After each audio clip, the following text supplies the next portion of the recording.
हर रात को हम जब सोने के लिए आंख बंद करते हैं ना, तब हम कितने निश्चिंत होते हैं कि सुबह तो उठ ही जाएंगे।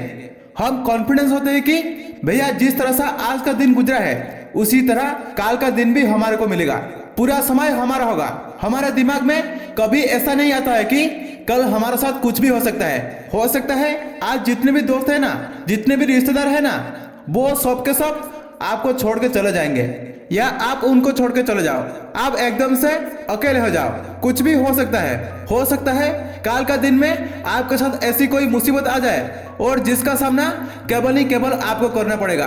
आप अपने आप को अकेला पाओ और कोई चाह के भी आपके साथ नहीं दे पाए। Anything can happen with you tomorrow, मतलब आज की नाइट में भी आपके साथ कुछ भी हो सकता है।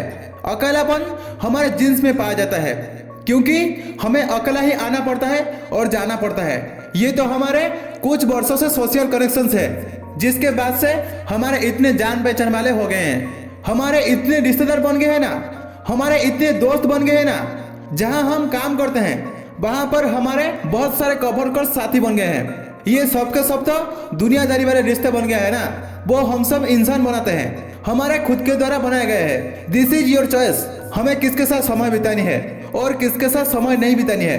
क्या इस दुनिया में किसके साथ जुड़े रहना जरूरी है जिंदगी जीने के लिए, अपने गोल्स को पाने के लिए?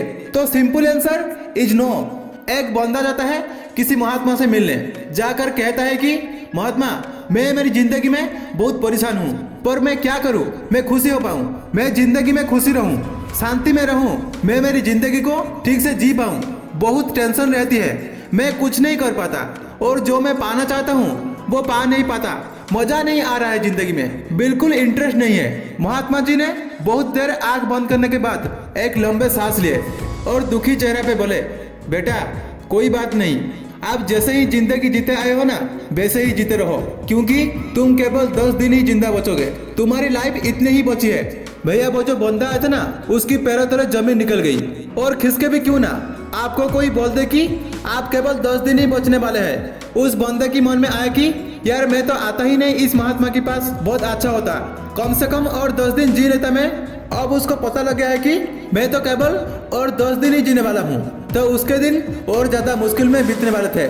You are thinking like that. वो बिना कुछ बोले बाबा जी से उठ के जाने लगे और बाबा जी ने बोले कि सुनो, 10 दिन बाद तुम्हें वैसे ही मरना है, इसीलिए तुम 10 दिन होते ही मेरे पास आ जाना, क्योंकि इस दुनिया में जो तुम्हें नहीं मिली, लेकिन जहाँ भी तुम परलोक में जाओगे मरने के बाद, वहां पर तुम्हें शांति दिला दूंगा, इतना गारंटी है, मोक्ष दूंगा तुम्हें। ठीक महात्मा जी, आज मैं दुखी मन से बिना महात्मा जी से और देखे हुए ऐसा कदम वापस अपने घर के तरफ बढ़ा लिए। कुछ समय तक तो वो दुखी रहे, समझ में नहीं आया कि मैं क्या करूं, क्या ना करूं, किसको बताऊं, कहां जाऊं। लेकिन उसके बाद उसका हर काम में देखने की नजरिया था ना, वो बदल गया। उसने केवल वो काम पर फोकस किया जो वास्तव में उसके लिए जरूरी है। उसने 10 दिन में एक भी गंदा काम नहीं किया, एक भी सेकंड उसने वेस्ट नहीं किया। उसने एक भी इंसान के पास उसकी टाइम अपना खराब नहीं किया जिसके साथ वो नहीं रहना चाहता था। उसने इस धरती की हर चीज की उसकी खूबसूरती को देखी। पेड़ कितने हरे हैं, बच्चे खेलते हुए कितने अच्छे लगते हैं, चांद कितना खूबसूरत है, पक्षियों की आवाज कितना मधुर है, शाम की सुनहरी कितना सुकून है, हवा कितने अच्छे महसूस होती है। उसने हर उस छोटी से छोटी चीज को महसूस किया जो आज तक वो कभी नहीं किया था, क्योंकि उससे वो सभी ना, वो सब फीलिंग्स, वो सब दूर जा रहे थे। और जो सब चीज हमसे दूर होने वाली होती है ना हमेशा के लिए, वो भी, और उसकी अहमियत तभी पता चलती है क्योंकि हमें कभी रियलाइज नहीं होती कि उसके बिना हम कभी रह नहीं सकते, कि कभी हमसे दूर चले जाएगी। उसने हर चीज बिना टेंशन के बहुत ज्यादा सुकून से बिताई। उसको फर्क नहीं पड़ता था कि उसके पास पैसा कम थे, कार नहीं थी, कोई फर्क नहीं पड़ती थी। उसने किराए की मकान में रहता था, उसको कोई फर्क नहीं पड़ता था कोई उसके बारे में कोई क्या बोल रहा था, कौन उसकी बुराई करती थी, कौन उसको गाली दे रहा है, कोई प्यार करता है या नहीं, उसको कोई फर्क नहीं पड़ता था। वो इन सब चीज से परे उठ गया था। उसके बाद में ना उसकी जिंदगी पूरी तरह से 10 दिन के लिए बदल गई थी। वो उस 10 दिन इस तरह से जिया कि वो ऐसा कभी नहीं जी सकता था। जैसे ही 10 दिन हुए, उसने अपने घर वालों को बिना बताए उस महात्मा जी के पास चले गए, क्योंकि उसका अपने घर वालों से इसीलिए मोह उठ गया था कि भैया ये लोग है ना, किसी ना किसी भी दिन जाएंगे और ऐसे ही मुझे बिना बताए जाना था। तो चलते हैं, क्या फायदा बताने का, कम से कम 1 घंटे चैन से जी लेंगे। और उसने पैसों की पूरी व्यवस्था कर दी थी, इसलिए उसको कोई भी टेंशन नहीं थी। इसलिए वो छोटी से छोटी काम किए जो जरूरी थी, खुद को हर अटैचमेंट से दूर रखी। बाबा जी ने उसके पहुंचते ही उसको पूछा कि आ गए बेटा। हाँ बाबा जी। उस आदमी ने आंख उठा के मुस्कान के साथ बाबा जी को जवाब दिया।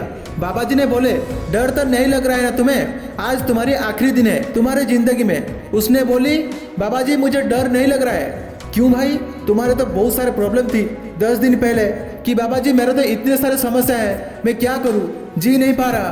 बाबा जी ने छोटी सी मुस्कान के साथ बोले। इस बात पर वो इंसान बोले कि बाबा जी मैं इस संसार के सारे परेशानियों से मुक्ति पा गया हूँ, मुझे अब कोई टेंशन नहीं है।